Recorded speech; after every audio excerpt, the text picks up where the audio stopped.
ಕರುಣಾಳು ಬಾ ಬೆಳಕಿ, ಕರುಣಾಳು ಬಾ ಬೆಳಕಿ. ವಿಷಯ ತಜ್ಞರು ಡಾಕ್ಟರ್ ಗುರುರಾಜು ಕರ್ಜಿಗೆ. ಇದು ಒಂದು ಬಹಳ ತಮಾಷೆ ಪ್ರಸಂಗ. ಇದು ಆದದ್ದು ನಾನು ಸ್ವಲ್ಪ ಹೆಸರು ಬದಲಾಯಿಸಿ ಹೇಳ್ತಾ ಇದ್ದೀನಿ.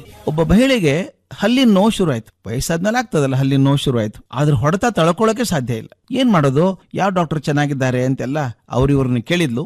ಅವ್ರಿದ್ರೆ ನಿಮ್ಗೆ ಗೊತ್ತಿಲ್ವಾ, ಇಲ್ಲಿ ಒಂದು ಹೊಸ ಅಂಗಡಿ ಶುರು ಆಗಿದೆ, ಬಹಳ ದೊಡ್ಡ ದವಾಖಾನೆ, ಅದು ಬಹಳ ಸ್ಪೆಷಲಿಸ್ಟ್ ಅಂತೆ, ಬಂದಿದ್ದಾರೆ, ಅಲ್ಲಿ ಹೋಗ್ರಿ ಅಂತ ಹೇಳಿದ್ರು. ಈಗೇನು ಹೋಗ್ಬೇಕಾದ್ರೆ ಹಲ್ಲಿನ ದವಾಖಾನೆ ಹೋಗುವಾಗ ಚೆನ್ನಾಗಿ ಅಲಂಕಾರ ಮಾಡ್ಕೊಂಡೆ ಹೋದ್ಲು. ಆ ಸರದಿ ಕಾಯ್ತಾ ಇದ್ಲಲ್ಲ ದವಾಖಾನೆಯಲ್ಲಿ, ಒಂದು 10-8 ಕೂತಿದ್ದಾರೆ, ತನ್ನ ಪಾಳಿ ಬರೋರು ಕಾಯ್ಬೇಕು. ಕೂತಾಗ ಅಲ್ಲಿ ನೋಡ್ತಾ ಇದ್ಲು, ಗೋಡೆ ಮೇಲೆ ಡಾಕ್ಟರ್ ಹೆಸರು ಹಾಕಿದ್ರು, ಡಾಕ್ಟರ್ ಯಶವಂತ್ ದೇಶಪಾಂಡೆ ಅಂತ. ಮುಂದೆ ಎಷ್ಟೆಷ್ಟೋ ಡಿಗ್ರಿಗಳು, ಸಾಲು ಡಿಗ್ರಿ. ಈಗ ಅತ್ಯಂತ ಖ್ಯಾತ ದಂತ ವೈದ್ಯ ಅಂತ ಹೆಸರು, ಜಗತ್ತೆಲ್ಲ ಸುತ್ತಾಡಿದ್ದಾರೆ ಅಂತೆಲ್ಲ ಇತ್ತು. ಅವನ ಹೆಸರು ನೋಡಿದಾಗ ತಲೆಗೇನೋ ಹೊಳಿತಿಕೆಗೆ, ಯಾರು ಯಶವಂತ್ ದೇಶಪಾಂಡೆ?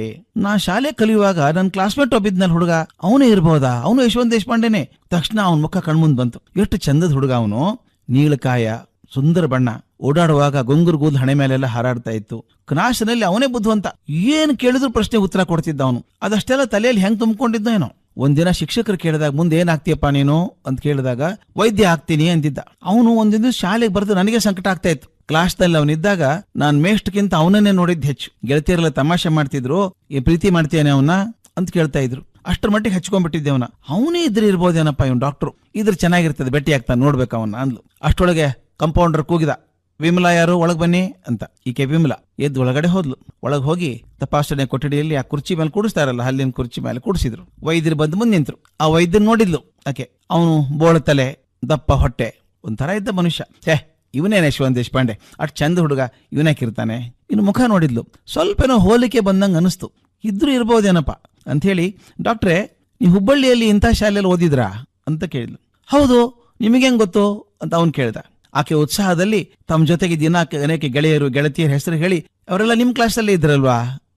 ಹೌದು, ನಾವೆಲ್ಲ ಒಂದೇ ಕ್ಲಾಸ್ ನಲ್ಲಿ ಇದ್ದವರು, ನನ್ ಗುರ್ತು ಸಿಗ್ಲಿಲ್ವಾ ಅಂತ ಕೇಳಿದ್ಲು. ಆಕೆ ಏನಿತ್ತು ಅಂದ್ರೆ, ತಾ ಪ್ರೀತಿ ಮಾಡ್ತಿದ್ದಂತ ಹುಡುಗ ಯಶವಂತ್ ದೇಶಪಾಂಡೆ ಈಗ ಡಾಕ್ಟರ್ ಆಗಿದ್ದಾನೆ, ಖಂಡಿತ ತಾನು ಗುರುತು ಹಿಡಿತಾನೆ ಅಂತ ಅನ್ಕೊಂಡಿದ್ಲು. ಅವನೇನಂದ, ಆಕೆ ಎದೆ ಬಡ್ತಾ ಏರ್ತಿತ್ತಲ್ಲ, ಗುರುತು ಹಿಡಿದು ಬಿಡ್ತಾನೆ ಅವನು ಅಂತ ತಿಳ್ಕೊಂಡು. ಆತ ಹೇಳ್ದ, ಇಲ್ಲ ಮೇಡಮ್, ಗುರುತು ಹತ್ಲಿಲ್ಲ ನನಗೆ. ನೀವು ಯಾವ ವಿಷಯ ಪಾಠ ಮಾಡ್ತಿದ್ರಿ ನನಗೆ ಅಂತ ಕೇಳ್ದ. ಎದೆ ಒಡೆದೋಯ್ತು ಆಕೆಗೆ, ಬಲೂನ್ ಒಡೆದೋಯ್ತು. ಆಕೆಗೆ ಅನಿಸ್ತು, ಅಯ್ಯೋ ಕರ್ಮವೇ, ಇವನೇ ಮುದುಕಾಗಿದ್ದಾನೆ ನಾನು ಅನ್ಕೊಂಡ್ರೆ ಅವನು ಶಿಕ್ಷಕಿ ಆಗೋಷ್ಟು ವಯಸ್ಸಾಗಿದೆ, ನನಗೆ ಶಿಕ್ಷಕಿ ತರ ಕಾಣಿಸ್ತಾ ಇದ್ದೀನಿ ನಾನು ಅಂತ ಬಹಳ ಬೇಜಾರು ಮಾಡ್ಕೊಂಡ್ಲಂತೆ. ಸ್ವಾಮಿ, ಜಗತ್ತಲ್ಲಿ ಆಗೋದೇ ಹೀಗೆ. ಅವ್ರಿಗೆ ವಯಸ್ಸಾಯ್ತು, ಇವ್ರಿಗೆ ವಯಸ್ಸಾಯ್ತು, ಮೊದಲಿನ ರೂಪ ಉಳಿದಿಲ್ಲ ಅಂತ ಹೇಳುವಾಗ ನಮಗೂ ವಯಸ್ಸಾಗಿದೆ ಅನ್ನೋದು ಅರಿವೇ ಬರೋದಿಲ್ಲಲ್ಲ. ಸುತ್ತಮುತ್ತಲವ್ರ ವಯಸ್ಸಾಯ್ತು, ಅವ್ರ ಆಕಾರ ಬದಲಿ ಆಯ್ತು ಅಂತ ಹೇಳ್ಕೊಳ್ಳುವಾಗ ನಾವು ಬದಲಾಗದೆ ಮೊದಲಿನಂಗೆ ಇದ್ದೀವಿ ಅಂತ ಭ್ರಮೆ ಇರ್ತದೆ. ಮತ್ತೊಬ್ರು ನೀವು ಬದಲಾಯಿಸಿದ್ದೀರಿ ಅಂತ ಹೇಳೋವರೆಗೂ ಭ್ರಮೆ ಇರ್ತದೆ. ನಮಗೆಲ್ಲ ನೆನಪಿರ್ಬೇಕು, ಎಲ್ಲರೂ ನವ ಯುವಕರಂಗೆ ಇರಬೇಕು, ನವ ಯುವತಿಯರಂಗೆ ಇರಬೇಕು ಅಂತ ಅಪೇಕ್ಷೆ ಪಡ್ತಾರೆ. ಆದ್ರೆ ಕಾಲನ ಚಕ್ರ ಹಾಗಲ್ಲ. ಮೊನ್ನೆ ಯಾವುದೋ ಟಿವಿ ನೋಡ್ತಿರ್ಬೇಕಾದ್ರೆ ಹಳೆ ಹಿಂದಿ ಸಿನಿಮಾದ ಹೀರೋಯಿನ್ ಇಂಟರ್ವ್ಯೂ ಮಾಡ್ತಾ ಇದ್ರು. ಆಗಿನ ಕಾಲಕ್ಕೆ ಎಲ್ಲರ ಎದೆಬಡತ ತಪ್ಪಿಸಿದಂತ ಚಂದದ ಹುಡುಗಿ ಇವತ್ತಾಕೆ ನೋಡಕ್ಕೆ ಆಗಲ್ಲ, ಆ ತರ ಆಗಿದೆ. ಆದ್ರಿಂದ ಈ ದೇಹನೇ ಸೌಂದರ್ಯ ಅಂತ ನಂಬಿಕೊಂಡಿರೋದು ಬಹಳ ಕಷ್ಟ. ದೇಹ ವಯಸ್ಸಾಗ್ಲಿ, ಅದು ಶರೀರ ಅಂದ್ರೆ ಕರಗಿ ಹೋಗುವಂತದ್ದೇ ಅದು. ಅದ್ರ ಒಳಗಿರೋ ಚೈತನ್ಯ ಇದೆಯಲ್ಲ, ಅದನ್ನ ಯಾವತ್ತಾದ್ರೂ ಶುದ್ಧ ಇಟ್ಕೊಂಡು ಉತ್ಸಾಹದಿಂದ ಇಟ್ಕೊಂಡಾಗ ದೇಹ ವಯಸ್ಸಾದ್ರೂ ಏನೂ ನಷ್ಟ ಆಗಲ್ಲ, ಆತ್ಮ ಚೆನ್ನಾಗಿರ್ತದೆ. ಅದ್ರ ಕಡೆ ಗಮನ ಕೊಡೋಣ. ಕರುಣಾಳು ಬಾ